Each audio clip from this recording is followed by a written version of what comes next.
Bonjour à tous, je suis le docteur Beta Hanan, cabinet El Shifa El Shot. Aujourd'hui, nous allons aborder l'une des urgences chirurgicales les plus fréquentes en milieu médical, l'appendicite aiguë.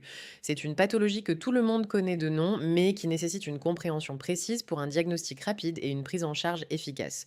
Ensemble, nous allons parcourir les étapes clés de la compréhension du mécanisme jusqu'à la conduite à tenir. Tout commence par une obstruction. Comme vous pouvez le voir sur ce schéma de physiopathologie, l'appendice est une petite structure en cul-de-sac. Si son entrée est bouchée par un stercolite, une hyperplasie lymphoïde ou même un corps étranger, la pression monte à l'intérieur. Cela entraîne une pullulation microbienne, une inflammation de la paroi et, si rien n'est fait, une nécrose. C'est ce processus qui déclenche la douleur et les risques de perforation. Le signe maître est la douleur. Elle débute souvent autour du nombril avant de se fixer dans la fosse iliaque droite. Mais attention, ce n'est pas toujours typique. On retrouve souvent une petite fièvre autour de 38 degrés Celsius, des nausées ou des vomissements et parfois une langue saburale.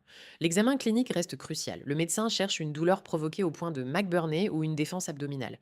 Le diagnostic est avant tout clinique, mais nous nous aidons de la biologie et de l'imagerie. En biologie, nous cherchons une élévation des globules blancs et de la CRP. En imagerie, l'échographie est l'examen de première intention, surtout chez l'enfant et la femme enceinte. Elle montre un appendice augmenté de volume et une infiltration de la graisse autour. Le scanner reste toutefois l'examen de référence pour confirmer le diagnostic chez l'adulte.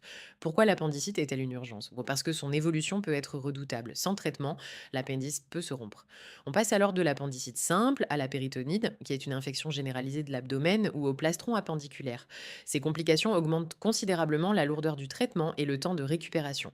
La conduite à tenir est claire, l'hospitalisation est immédiate. Le patient doit être mis à jeun avec une réhydratation par perfusion. Le traitement définitif était la chirurgie, appendicectomie, qu'elle soit faite par voie classique ou par cohélioscopie. Pour finir, quelques astuces pratiques. Rappelez-vous que chez les sujets âgés ou les enfants, les symptômes peuvent être très trompeurs. Une douleur abdominale persistante doit toujours être prise au sérieux. Enfin, n'utilisez jamais d'antalgique fort avant l'examen médical, car cela pourrait masquer les signes et retarder le diagnostic. J'espère que cette présentation vous aidera à mieux comprendre cette pathologie. La vigilance est votre meilleur allié. Je reste à votre disposition au cabinet El Chifa pour tout conseil ou consultation. Prenez soin de vous et à bientôt pour une nouvelle vidéo santé.